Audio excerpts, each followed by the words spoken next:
और अगर आपको इससे फायदा भी नहीं हो ना, तो आप पहले पेपर दे आओ, फिर आकर मेरे से बात कर लेना कितने क्वेश्चन आपको सही होते हैं। अगर ये कि जिन बच्चों की आधी भी तैयारी हुई है या फिर उतनी तैयारी नहीं भी हो रही है, वो भी होप ना छोड़े।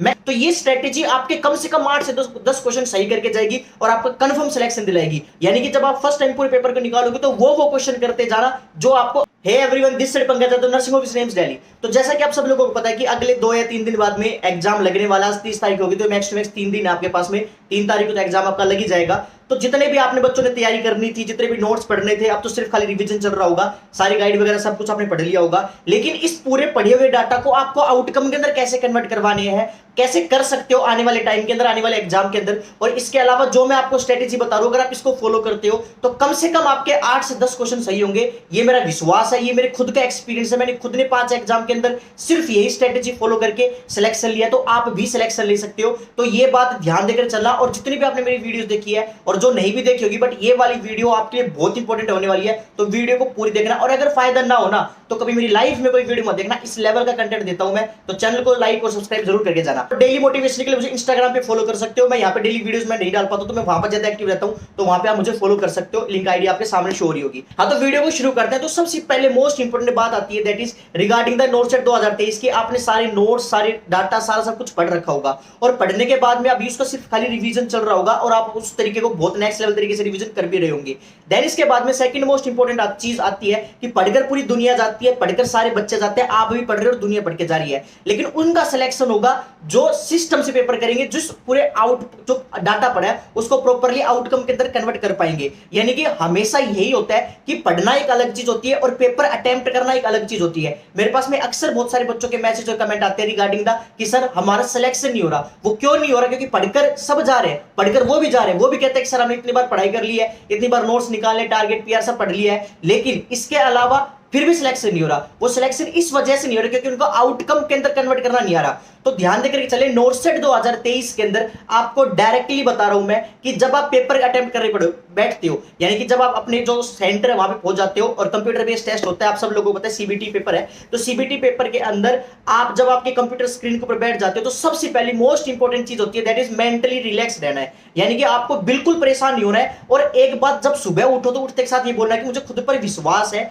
कि हाँ मैं इस बार आज सिलेक्शन लेके जाऊंगा, और जो मैं पढ़कर आया हूं और या फिर जो मैंने पढ़ा है उसी में से ही पूरा पेपर आएगा। तो ये दिमाग के अंदर सबसे पहली चीज याद रखना, जो आपके कोर्टिसोल को, जो आपके मेंटल स्ट्रेस को कम करके रखेगी। देन इसके बाद में सेकंड मोस्ट इंपॉर्टेंट चीज आती है, दैट इज कि जब आपके सामने पेपर स्क्रीन पर आता है, यानी कि जब आपके पेपर स्क्रीन पर आता है, तो उस पूरे पेपर को आपके अंदर जो फर्स्ट टाइम के अंदर निकालते हो, यानी कि जब आप फर्स्ट टाइम पूरे पेपर को निकालोगे, तो वो क्वेश्चन करते जाना जो आपको अच्छे से आते हैं, यानी कि आपको एकदम फिक्स पता है कि भाई हाँ ये तो क्वेश्चन मेरा है ही है और फिक्स है। और इसके बाद में जो आपको डाउटफुल क्वेश्चन लगते हैं, तो ज्यादा टाइम वेस्ट मत करना फर्स्ट टाइम के ऊपर, और आपको उसको मार्क फॉर रिव्यू कर देना, यानी कि मैं नेक्स्ट टाइम जब वापस आऊंगा तो उसको कर लूंगा। तो आप थोड़ी स्पीड मेंटेन करके रखना और कोशिश करना कि पूरे पेपर को कम से कम 2 या 3 बार में कंप्लीट करें।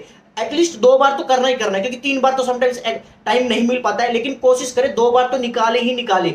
को इससे क्या बेनिफिट होगा? इससे ये बेनिफिट होगा कि जब आप पहले तरीके से आप पेपर फाइट कर रहे हो, यानी कि पेपर निकाल रहे हो पूरे को, तो उसमें से आपके कुछ ऐसे क्वेश्चंस होते हैं जो उस टाइम के ऊपर जो लॉजिक है उस क्वेश्चन के अंदर वो नहीं आता है। लेकिन दोबारा से जब आप प्रिपेयर करते हो, तो आपको जब क्या होता है कि फ्रेश माइंड से निकालते हो उस पूरे पेपर को सेकंड टाइम में, तो उसमें आपको कुछ लॉजिक्स नए मिलते हैं, कुछ नए फ्रेश तरीके से आपके दिमाग के अंदर आते हैं, और जिससे कि आपके क्वेश्चन सही हो जाते हैं। ये जो स्ट्रेटेजी है, ये स्ट्रेटेजी में मैंने खुद ने 5 एग्जाम में सिलेक्शन लिया सिर्फ यही स्ट्रेटेजी मेंटेन करके, और मेरी खुद की ऑल इंडिया रैंक आ रखी है जीएमसीएच में और नागपुर एम्स में, और इसके अलावा मैं आपको सबको बता चुका हूं ऑलरेडी। तो ये स्ट्रेटेजी आपके कम से कम 8 से 10 क्वेश्चन सही करके जाएगी और आपको कंफर्म सिलेक्शन दिलाएगी। यानी कि सिलेक्शन आपका आखिरी के जो 10-15 नंबर होते हैं ना, उसी में आपकी ऑल इंडिया रैंक आती है, उसी में आपके एम्स अलॉट होता है। जिस बच्चे की अगर ऑल इंडिया 10,000 रैंक आ रही है, यानी 10,000 रैंक आ रही है, तो उसने कितनी भी मेहनत करी हो, एम्स तो अलॉट नहीं हुआ। सिंपल सी बात है। चाहे वो अगली बार पेपर में फाइट करके अच्छे से मेहनत करके सिलेक्शन ले लेगा, वो एक अलग चीज है, लेकिन इस बार नहीं हुआ। आपको इसी बार सिलेक्शन लेना है, अगली जिंदगी भर यार यही थोड़ी ना पढ़ते रहना। सिंपल सी बात है।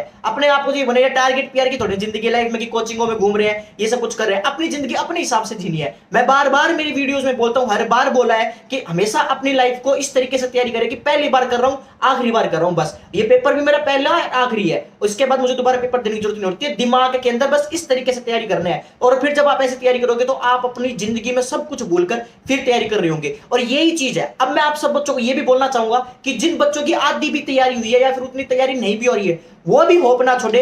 मैं पिछले 2-3 साल से नोट सेट देख रहा हूं और 3 साल के अंदर काफी बच्चे एम्स दिल्ली के अंदर भी आए जिनकी आधी तैयारी हुई थी, आधी कोचिंग हुई थी, फिर भी सिलेक्शन हो गया। वो क्यों हो गया? या तो उनकी तैयारी अच्छी हो गई थी या फिर इसके अलावा जो डाटा पेपर के अंदर आया वो उन्होंने जो पढ़ा था क्या पता उसमें ऐसा जाए। तो किस्मत का और दिन का कुछ पता नहीं होता, बिल्कुल भी होप मत छोड़ना। जिस बच्चे ने मेरी वीडियो देख रहा होगा ना, मेरी गारंटी है आप पेपर देना और फिर ये जो मैं आपको बता रहा हूं ना वो एक बार करना। और अगर आपको इससे फायदा भी नहीं हो ना तो आप पहले पेपर दे आओ, फिर आकर मेरे से बात कर लेना कितने क्वेश्चन आपको सही होते हैं अगर ये आप ये स्ट्रेटेजी अपनाते हो। मैं ये बात इसलिए बता रहा हूं क्योंकि ये प्रैक्टिकली है और मैंने खुद ने 5-7 बार अपना रखी है, उसमें सिलेक्शन हुआ है। तो इसीलिए आपको भी मैं ये बोल रहा हूं कि एकदम जेन्युइन बात है, आपके क्वेश्चन सही होंगे और क्वेश्चन सही होंगे तो वही सिलेक्शन दिलाएंगे और 10 से 15 क्वेश्चन आपके सही हो जाएंगे या फिर 8 से 10 क्वेश्चन तो मान के चलो, जिससे कि आपकी रैंक आएगी। रैंक आएगी तो आपको एम सलूट होगा। अगर आपने ये स्ट्रेटेजी नहीं अपनाई, अगर आप एक बार में पेपर करते हो तो बहुत क्वेश्चंस गलत हो जाते हैं फर्स्ट टाइम में, ठीक है, और फिर उसके बाद में आपकी रैंक नहीं आती है, फिर से आपकी 8,000 आए, 5,000 आए, 7,000 आए, अपने आप को दिलासा दे सकते हैं कि हाँ मेरी 7,000 है, अगली बार फिर से मेहनत करूंगा, पर इसके अलावा रिजल्ट नहीं हुआ, सिलेक्शन नहीं हुआ। तो ये चीज दिमाग के अंदर रखें। मैं बार बार आपको बोल रहा हूं कि दिमाग बिल्कुल शांत करके जाए, परेशान बिल्कुल ना हो और बस ये सोच के जाए कि मेरा इस बार सिलेक्शन है। और सिलेक्शन से एक बात और याद आ रही है कि जिस बच्चे ने मेडिकल साइंस की टेस्ट सीरीज नहीं ले रखी है एक बार जरूर लेकर देखना। अगर आपको फायदा ना हो तो आकर मेरे से बात करना किस लेवल की आपकी तैयारी हो जाएगी। ऑलरेडी इतने सारे बच्चों ने ले रखी है, 2000 से ज्यादा बच्चों ने ले रखी है, आप भी ले, फायदा उठाए। लिंक डिस्क्रिप्शन के अंदर मैं डाल दूंगा या फिर प्ले स्टोर पे मेडिकल साइंस सर्च करके और डाउनलोड कर सकते हो। तो ये सारी चीज मैं आपको बार बार बोल रहा हूं कि अपने ऊपर विश्वास रखे, भगवान के ऊपर विश्वास रखे और अपने माँ बाप की ब्लेसिंग्स लेके जाए। आखिरी में सिर्फ वही होते हैं जिनकी वजह से आपका सिलेक्शन होता है, क्योंकि वो आपकी सपोर्ट करते हैं वैसे। और भगवान पे तो विश्वास रखना ही है। और भगवान से मुझे आजकल बहुत सारे लोगों ने कुछ बातें भी बोली हैं रिगार्डिंग दा कि बहुत सारी नर्सिंग में बहुत भगवान बने हैं, घूम रहे हैं और जो अपने आप को भगवान मानते हैं और दुनिया को चेला मानते हैं। पर चल कोई बात नहीं, नो मैं कुछ नहीं बोलता, मेरे क्रिटिसिज्म से मुझे कोई फर्क नहीं पड़ता इस दुनिया में। आपका काम है, मैं अपने आप को जानता हूं कि मैंने अपने लिए अच्छा किया है, आप सब बच्चों के लिए अच्छा किया है, मैंने मेरा रास्ता बताया, खुद का एक्सपीरियंस आपके सामने शेयर किया है, तो इसमें कोई मुझे प्रॉब्लम नहीं है। तो कई लोग हैं जो क्रिटिसाइज करते हैं आपको, तो मुझे बिल्कुल फर्क नहीं पड़ता, अच्छी बात है, करते हैं तो करने दीजिए। अपना काम है वीडियो बनाना, अपना काम है आप बच्चों तक कंटेंट पहुंचाना, अपना काम है आपको सही डायरेक्शन देना, जो मैंने एक्सपीरियंस किया है वो आपके सामने शेयर करना, और वो एकदम मैं खुलेआम बिंदास करता हूं और आगे भी करता रहूंगा। जो बच्चे सिलेक्ट होकर आते हैं मैं उनका भी एक्सपीरियंस आपके सामने शेयर करता हूं और आगे भी करता रहूंगा मैं। और अपनी तरीके से अपनी ईमानदारी से काम करते रहो, बाकी सब ऊपर वाले पे छोड़ दो। यही चीज मैंने अपने माँ बाप से सीखी है और यही चीज मैं लास्ट में जिंदगी से सीख रहा हूं। तो बस खुश रहे, मेहनत करते रहे, बिल्कुल परेशान होने की जरूरत नहीं है, आप हमेशा आगे बढ़ते रहे। बस मेरा एक मोटिव है, चाहे आप कहीं से भी आओ, कोई फर्क नहीं पड़ता कि आप किस कोचिंग से आपने कोचिंग की है, किससे कहां आई है, सिर्फ मैं एक चीज जानता हूं कि मंजिल एक है, बस आपको एम्स चाहिए, चाहे वो कहीं से भी आओ, चाहे आप कोई भी गाइड पढ़कर आओ, चाहे कोई कुछ भी करो। मैं सभी से एक ही बात बोलता हूं कि मंजिल एक होनी चाहिए, चाहे तरीके और रास्ते चाहे कुछ भी हो, कोई फर्क नहीं पड़ता। अगर आपके 5 तुक्के भी लग गए ना इस एग्जाम में और आपका सिलेक्शन हो गया तो भाई कोई फर्क नहीं पड़ता, आपको आपका एम्स चाहिए, बस बात इतनी सी है। तो दिमाग के अंदर ये चीज ना सोचे कि यार बहुत टेक्निकली जाना है, ज्यादा टेक्निकली जाओगे 2000 क्वेश्चन ज्यादा गलत हो जाएंगे, फिर वही ऑल इंडिया रैंक पीछे आ जाएगी। बस अपने आप को स्ट्रेस फ्री रखना।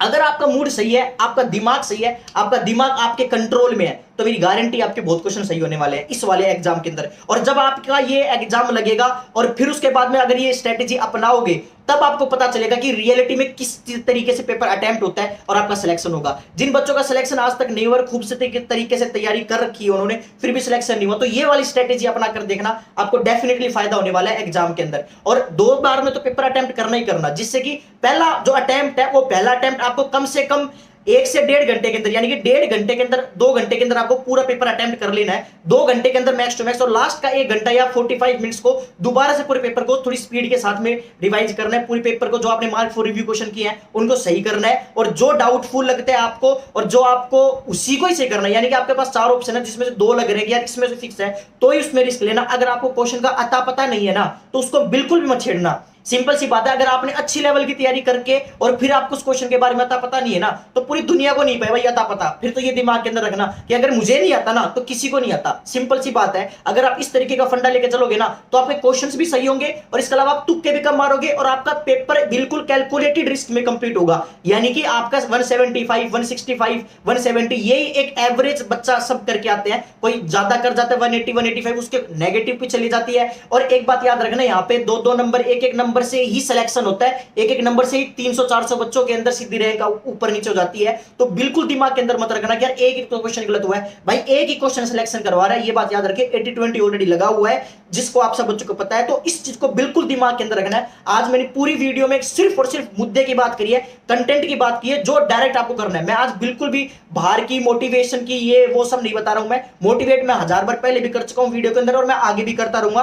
पर फिलहाल आपका बस मेन फोकस ये होना चाहिए कि मुझे सिलेक्शन लेना, मुझे तैयारी करनी है, और जो मैंने पढ़ा है उसके ऊपर विश्वास रखना है। किसी की बातों में मत आना, सीनियर जूनियर जो भी आपको बोलता हो कि भाई एनक्लेक्स पढ़ना बहुत जरूरी था, तेरा तो सिलेक्शन ही नहीं होगा। ये अभी भी मैं रास्ते में, अभी मैं होम टाउन में आ रहा हूं और रास्ते में एक लड़का मिल गया था जो जूनियर था मेरा, और इस साल नोटसेट 2022 का जो एम्स दिल्ली ज्वाइन किया था, वो खुद बोल रहा था कि मेरे सीनियर जूनियर ने मुझे बहुत परेशान कर दिया, भाई एनक्लेक्स तो पढ़ना बहुत जरूरी, बिना उसके सिलेक्शन नहीं होगा, और वो बंदा आज खुद एम्स दिल्ली में है। तो ये बिल्कुल ना सोच के चले, चाहिए आपने पीआर क्यों ना पढ़ी हो, चाहिए आपने कोई भी गाड़ी पढ़ी हो, बस अपने आप पे विश्वास रखना है और इसके अलावा पेपर अटेम्प्ट करना है। क्योंकि अगर आपका पेपर आपके हिसाब से आता है तो आपका सिलेक्शन होगा, नहीं भी आता तो भी आप स्ट्रेस लेने से कुछ कर तो सकते हो नहीं, सिंपल सी बात है। तो इसलिए दिमाग खराब बिल्कुल ना करें, खुश रहे, अपने माँ बाप के आशीर्वाद लेते रहे, आपके जो लोग हैं जो आपको सपोर्ट करते हैं उनके साथ रहे। बस at the end of the day मैं यही कहना चाहूंगा। बाकी इसके अलावा मेहनत करते रहे। पंकज यादव आपके साथ है। मैंने इस चैनल पे हमेशा जो मैंने एक्सपीरियंस किया मेरी जिंदगी का, जो मैंने गलतियां की थी मेरी लाइफ में, जो मैं बच्चों की देखता हूं जो मेरे पास में आते हैं, जो अपना एक्सपीरियंस शेयर करता है, वही शेयर किया है, और पंकज यादव हमेशा ऐसे करता रहेगा। बाकी इसके अलावा मुझे किसी से कोई फर्क नहीं पड़ता कौन मेरे बारे में क्या बोलता है क्या नहीं बोलता है, बस अपना काम है अपना अच्छी बातें समझाना बताना, और इसके अलावा आपको जो एक अलग दुनिया है कि ऐसा भी हो सकता है क्या, वो दिखाना जिंदगी में कि बच्चे इस तरीके से भी आ सकते हैं सिलेक्शन लेकर, तो आप भी सिलेक्शन ले। मंजिल एक है, चिरस्ते कुछ भी हो, चाहे कहीं से भी आते हो, कोई भी कोचिंग से करते हो, और बस और कुछ नहीं। तो खुश रहे, माँ बाप का नाम रोशन करते रहे। इसके अलावा मिलते हैं नेक्स्ट मोटिवेशनल वीडियो में, तब तक के लिए जय हिंद, जय भारत और जय भोलेनाथ।